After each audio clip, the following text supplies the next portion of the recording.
기도하겠습니다. 그러나 이제 그리스도께서 죽은 자 가운데서 다시 살아 잠자는 자들의 첫 열매가 되셨도다. 사망이 사람으로 말미암았으니 죽은 자의 부활도 사람으로 말미암음도다. 만물을 새롭게 하시는 주님, 죽음을 이기시고 부활하신 주님을 구주로 믿는 저희들이 이 거룩한 성전에 모여서 주님의 승리를 진정으로 기뻐하며 찬양할 수 있도록 인도해 주시니 주님 감사합니다. 이 기쁘고 영광스러운 날에 부활의 주님을 널리 증거하지 못하고 움츠리는 신앙생활을 해왔습니다.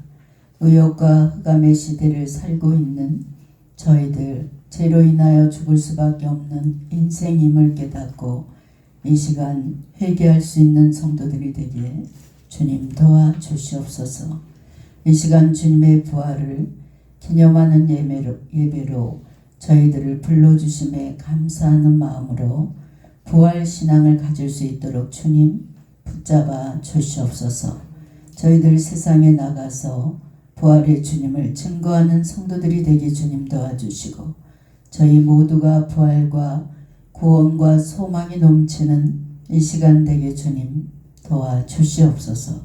이 시간 부활의 주님을 만남으로 신실하고 정직한 주의 백성들이 되게 주님 도와주시고 오늘도 말씀으로 능력받는 이 시간이 되게 주님 함께하여 주시옵소서. 감사드리며 우리 주 예수님의 이름으로 기도했습니다. 아멘. 할렐루야. 오늘 말씀은 부활의 선물이라는 말씀으로 은혜를 나누겠습니다. 미국의 16대 대통령 링컨이 젊었을 때 이야기입니다. 그는 변호사 시절에 구의원에 출마를 했습니다. 그러나 낙방을 했습니다. 다시 하원의원에 출마를 했습니다. 그러나 그가 또 역시 낙방을 했습니다. 이렇게 몇 번 낙방을 거듭하였습니다. 링컨은 큰 좌절과 절망에 빠졌었습니다. 그런데 링컨은 그때 자기 상황을 이렇게 기록해서 노트에 남겼습니다. 나는 지금 가장 비참한 시간을 보내고 있습니다. 이런 글을 남겼습니다. 나는 제기할 수도 없을 것만큼 아주 처참한 심정입니다. 나는 인생의 막다른 골목에 지금 서 있습니다. 이런 글을 남겼습니다. 그러던 중에 링컨은 성경을 어느 날 읽다가 부활의 주님을 만났습니다. 그 이후에 링컨은 이런 또 기록을 남겼습니다. 나는 그 성경을 읽다가 그 속에서 죽음에서 부활하신 예수님을 만났다. 그리고 링컨은 부활하신 예수님이 자신과 함께 계시다는 것을 믿고 나는 다시 용기를 얻을 수 있었습니다. 이런 글을 남겼습니다. 이후에 링컨은 공화당에 입당을 했고 그리고 무슨 일을 하든지 아주 자기에게 주어진 일에 최선을 다해서 열심히 했습니다. 그 이후에 이제 당을 이끄는 자리까지 서게 되었고 마침내 공화당에서 대통령 후보로 지명을 받아 대통령에 당선되는 그런 기쁨을 누리게 됐습니다. 재기를 포기하고 좌절 가운데 있었던 링컨은 대통령으로 만든 사건은 바로 부활하신 주님을 만난 그런 사건이었습니다. 예수님이 십자가에 못 박혀 돌아가신 것을 보고 제자들이 어떻게 했습니까? 다 도망가 버렸습니다. 그때 두 제자가 엠마오로 가고 있었습니다. 성경은 그중 한 명의 이름을 글로바라고 밝히고 있는 것을 볼 수 있습니다. 부활의 주님이 그들과 동행하고 계셨습니다. 그러나 그들은 그분이 예수님이시라는 것은 꿈에도 생각하지 못했습니다. 죽은 예수님이 살아나셔서 옆에 지금 같이 걷고 있으리라는 그런 생각은 상상조차 하지 못했습니다. 그래서 그들은 부활의 주님이 곁에 계셨지만 여전히 시리와 절망에 사로잡혀서 터덜터덜 엠마오로 걸어가고 있었습니다.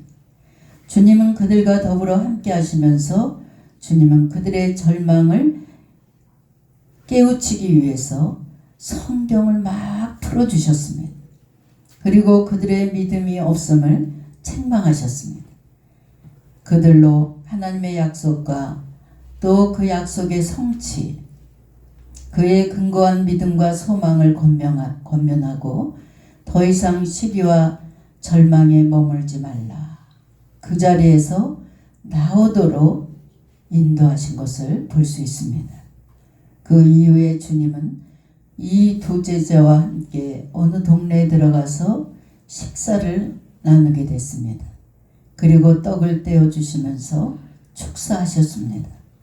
이 떡을 먹을 때 제자들은 두 눈이 그때 비로소 밝아진 것을 볼 수 있고 그냥 영안의 눈이 활짝 열렸습니다.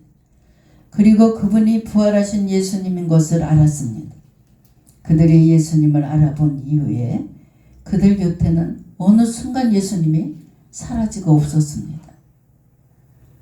두 제자는 이렇게 말했습니다. 길에서 우리에게 말씀하시고 우리에게 성경을 풀어주실 때 우리 속에 마음이 뜨겁지 아니하더냐. 그리고 두 제자는 그 밤중에 어디를 향해서 달렸습니까? 예루살렘을 향해서 달렸습니다. 그곳에는 11사도와 예수님을 따르던 이들이 다 모여 있었습니다. 그들 앞에서 두 제자는 주님이 부활하셨다는 증거를 막 전하기 시작했습니다. 그들은 부활하신 주님을 만난 후에 주님의 부활의 증거를 이제 부지런히 전하는 것을 볼 수 있습니다. 그들은 부활하신 주님을 만난 후에 주님의 부활의 확실성을 믿고 이를 증거하게 된 것입니다. 이제 그들에게는 절망과 무기력함이 물러가고 확신과 열정이 생긴 것을 볼 수 있습니다. 실로 부활하신 주님은 그 만나는 그 자들 모두 일깨워 주시고 강하게 하시고 그들 안에 자리한 어두움과 절망, 무기력함을 다 벗겨내시는 분이 우리 주님이신 줄 믿으시기 바랍니다. 여러분, 그래서 하나님의 말씀을 들을 때 심령이 뜨거워지시길 주의 이름으로 축원합니다. 어두움과 절망이 말씀을 들을 때 다 물러가게 되어 있습니다. 부활하신 예수님의 이러한 사역은 세상 그 무엇과도 비교할 수 없는 소중한 선물과 같은 사역이었습니다. 흔히들 선물하면 성탄절만 생각합니다. 성탄절에 선물 받는 것을 떠올립니다. 성탄은 하나님께서 당신의 아들 예수 그리스도를 인류를 위해서 선물로 주신 날이 성탄절입니다. 아주 소중한 날, 은혜스러운 그런 날입니다. 그러나 여러분, 부활절에는 그 부활절에 주어지는 선물은 그에 못지않는 선물입니다. 그 선물을 받음으로 링컨은 절망의 자리에서 벌떡 일어나서 대통령 자리까지 간 것을 볼 수 있습니다.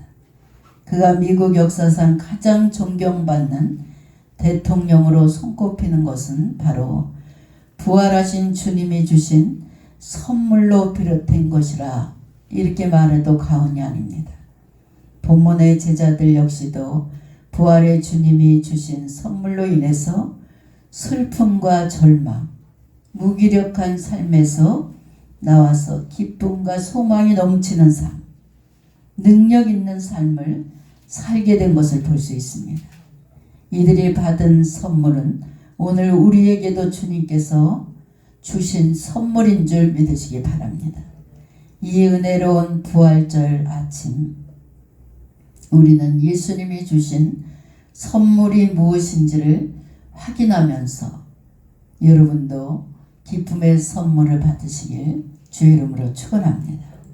부활하신 예수님이 예루살렘으로 가던 두 제자에게 찾아오셨습니다. 그리고 크나큰 선물을 안겨주셨습니다.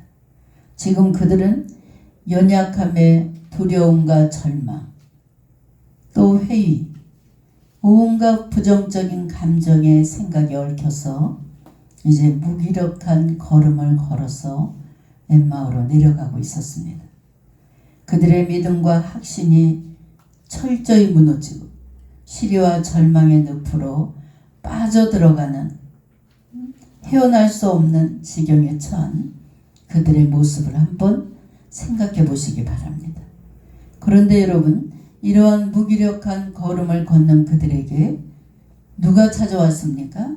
부활의 주님이 찾아오셨습니다.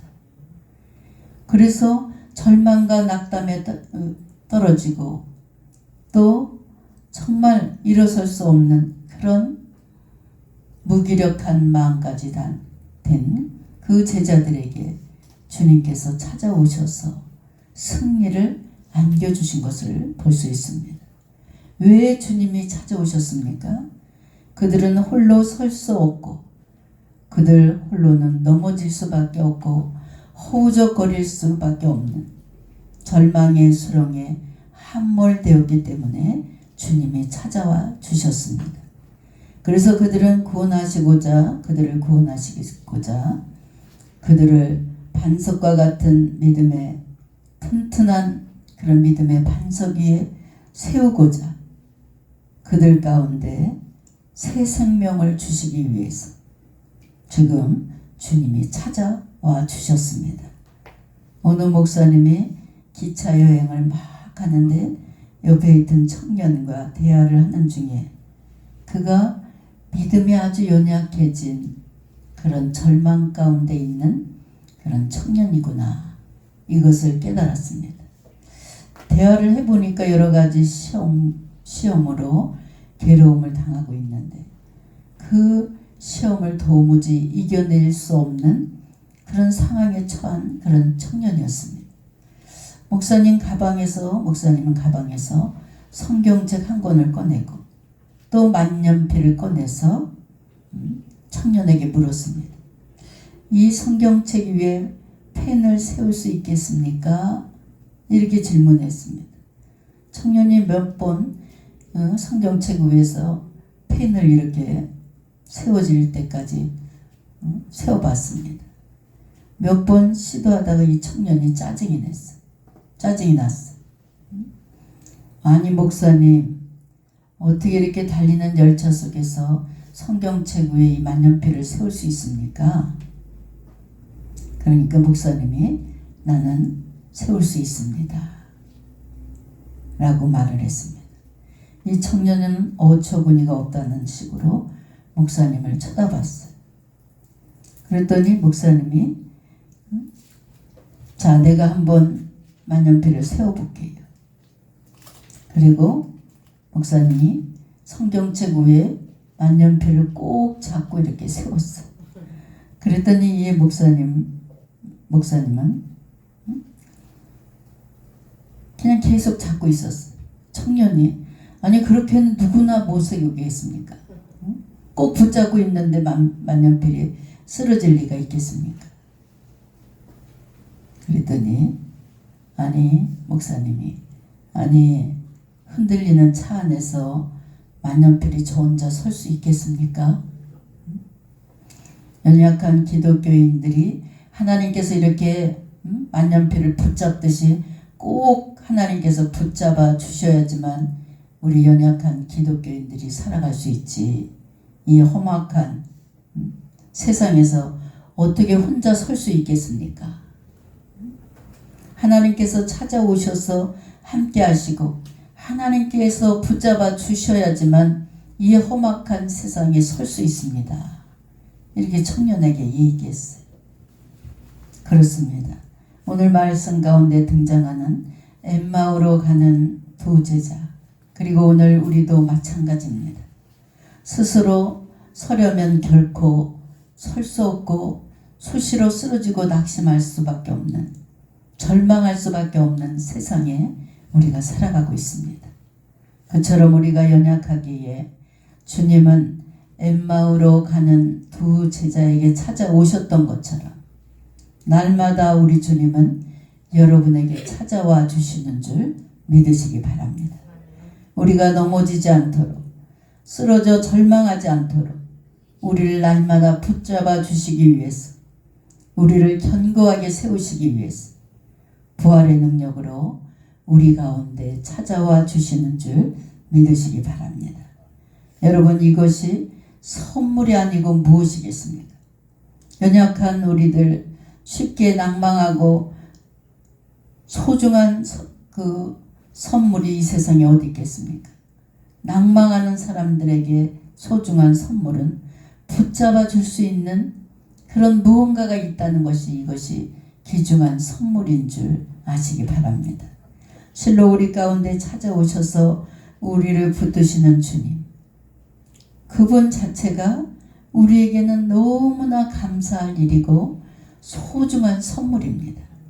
시편 16편 8절에 내가 여호와를 항상 내 앞에 모시며 그가 나의 오른쪽에 계심으로 내가 흔들리지 아니하리로다. 성도 여러분, 우리 주님은 절망과 근심의 삶을 살아가고 있는 사람들, 무기력한 삶의 자리에서 허덕이는 사람들, 이런 사람들에게 찾아오셨습니다. 두 제자는 예수님을 만나고 그분으로부터 믿음이 없음을 책망을 받았을 뿐만 아니라 하나님의 아들이 친히 성경을 풀어주시는 것을 들었습니다. 그리고 그분의 책망과 교훈뿐만 아니라 사랑으로 떡을 떼어주시는 것까지 체험했습니다. 이를 경험한 그들은 주님이 사라진 이후에 서로 말을 했습니다. 그래서 우리에게 말씀하시고 우리에게 성경을 풀어주실 때 우리 속에서 마음이 뜨겁지 아니하더냐? 그들은 주님을 만나기 전에는 아무런 열정도 없었고 힘도 없고 무기력하게 터벅터벅 인생길을 걸어갈 수밖에 없는 나약한 존재들이었습니다. 그러나 주님을 만난 이후에 그들의 마음이 뜨거워서 주체할 수 없을 만큼 뜨거워졌습니다. 이를 부인할 수 없었습니다. 그래서 그 두 사람은 자신들의 심령에서 일어나는 변화를 서로가 서로에게 간증하는 모습을 볼 수 있습니다. 여러분, 예수 믿으면서 난 이렇게 주님을 기도 중에 만났어. 나는 기도하는데 이렇게 성령의 뜨거움을 체험했어. 이런 문제가 있는데 하나님께서 이렇게 해결을 해주셨어. 이렇게 서로가 서로에게 하나님의 터치받은 것을 간증할 수 있는 여러분의 믿음이 되시길 주의 이름으로 축원합니다. 이것은 주님을 만난 자들, 이런 주님을 만난 자들이 간증할 수 있는 것입니다. 성도 여러분, 우리 예수님께서 이 세상에 살아가는 동안 얼마나 열정적인 삶을 사셨습니까? 주님은 3년 반 동안 공생의 기간 동안 행하신 일이 너무나도 많아서 복된 것, 생명력이 넘치는 것이 너무나 풍성하게 많아서 오죽하면 사도 요한은 이와 관련해서 주님의 행하신 것들, 가르치신 것들을 이루신 일들이 너무 많았다고 간증합니다. 예수님께서 행하신 일이 이외에도 많으니 만일 낱낱이 기록된다면 이 세상이라 이 기록된 책을 두기에 부족할 줄 아노라. 요한복음 21장 25절에 이렇게 고백하는 것을 볼 수 있습니다. 여러분, 3년 반이라는 그 기간은 길다면 길고 또 짧다면 아주 짧습니다. 그런데 그동안 주님이 너무나 큰 일을, 너무나 위대한 일을, 너무나 소중한 일을 아름답고 영광스러운 일들을 너무 많이 하셨다는 것입니다. 그리고 그러한 주님의 행사는 십자가 죽음과 부활까지 이어지고 있던 것을 볼 수 있습니다. 이러한 주님의 삶과 그 위대한 일들, 그분이 이루신 바 이루 헤아릴 수 없는 많은 아름다운 일들은 그가 본래 전능하신 하나님이시기에 가능한 것이고, 또한 동시에 그분이 열정적으로 이 세상에서 삶을 사셨기 때문에 가능한 것이라 할 수 있습니다. 여러분, 바로 그러한 주님이 부활의 생명 곧 넘치는 생명으로 우리 가운데 찾아오셨는데 그 어떤 무기력함과 연약함이 우리를 더 이상 짓눌릴 수 있겠습니까? 열정과 열의로 이 세상을 사시고 성령의 권능으로 넘치는 생명의 역사를 이루시는 주님과 주님이 함께 계시는데 그 어떤 사람이 차가운 마음, 서늘한 심령 그대로 머물 수 있겠습니까? 여러분, 태양이 가까워지는 여름의 날씨가 태양이 가까워지면 여름 날씨가 아주 뜨거워지듯이 주님이 함께 하시는 자, 주님의 임재를 체험한 자들은 주님과 함께 열정적으로 삶을 살아가게 되어 있습니다.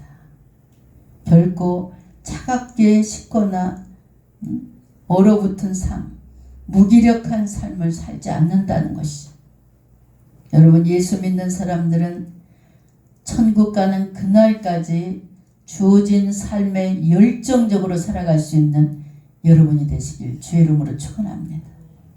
하나님께서 이렇게 하루하루를 소중한 하루를 주셨어요. 근데 그냥 저냥 살아가지 마시고 정말 나에게 주신 이 하루를 하나님의 영광을 위해서 살아갈 수 있는 여러분이 되시길 주의 이름으로 축원합니다. 이 땅에 살아가면서 예수 믿는 분들이 산 송장처럼 살아가면 안 됩니다. 하다못해 할 일이 없으면 하나님께 하루 종일 찬양을 불러서 영광 돌릴 수 있는 여러분 되시기 바랍니다. 제가 아는 권사님이 80이 되신 분인데도 목사님은 올해도 교회에서 노인대학, 교회에서 운영하는 노인대학 회장을 꼭 맡을 수 있게 해주세요. 다 젊은 사람들이 많은데 한 70, 60 된 사람들이 회장직을 하려고 서로 다 욕심을 내는데 올해도 제가 회장을 맡게 해주세요. 이런 기도 제목을 가지고 저를 찾아올 때 아, 이분은 그냥 100살까지 사시겠구나. 이런 주님을 향한 열정을 갖고 계시는데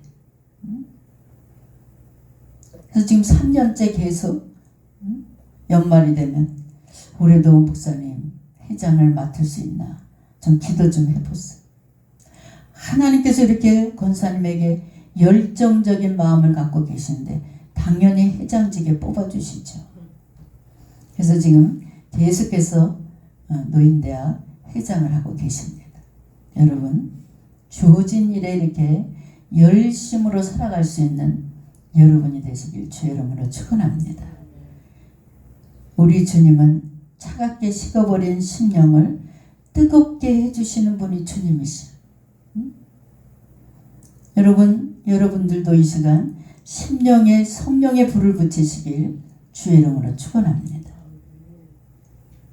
앞서 우리는 주님께서 열정적인 삶을 사셨다는 것과 주님이 부활하셔서 엠마오로 가는 제자를 찾아오셔서 그들의 열정을 다시 한번 회복할 수 있도록 인도해 주셨음을 살펴보았습니다. 실로 무기력한 삶, 차갑고 냉정한 삶의 자리에서 뛰어나가서 역동적이며 열정적인 그런 복된 삶을 살아갈 수 있는 여러분이 되시길 주의 이름으로 축원합니다. 이렇게 열정이 그릇된 방향으로 분출된다면 이것은 대단히 좋은 일입니다. 그러나 열정이 다른 방향으로 분출된다면, 그 다른 방향으로 쏟아낸다면 결코 좋은 결과를 초래하지 못할 때도 있습니다. 지금 두 제자는 엠마오로 가고 있었습니다. 물론 엠마오로 가는 그 자체는 죄악의 도성이라 또 악한 것이라 이렇게 말할 수는 없습니다. 그러나 복음서 기자인 누가의 관련에 의하면 그들이 지향해야 할 곳은 엠마오로 가는 것이 아니라 예루살렘으로 가야 됐습니다. 이는 그들이 제자로서 그리스도의 뒤를 따라가야 되기 때문이었습니다. 복음서 기자들의 관점에 의하면 그리스도께서 본래 갈릴리에서 출발하셨지만 점진적으로 어디로 가셨습니까? 예루살렘으로 가셨습니다. 그리고 거기서 고난을 당하시고 십자가에 매달려 죽으셨으며 그곳에서 부활을 하셨습니다.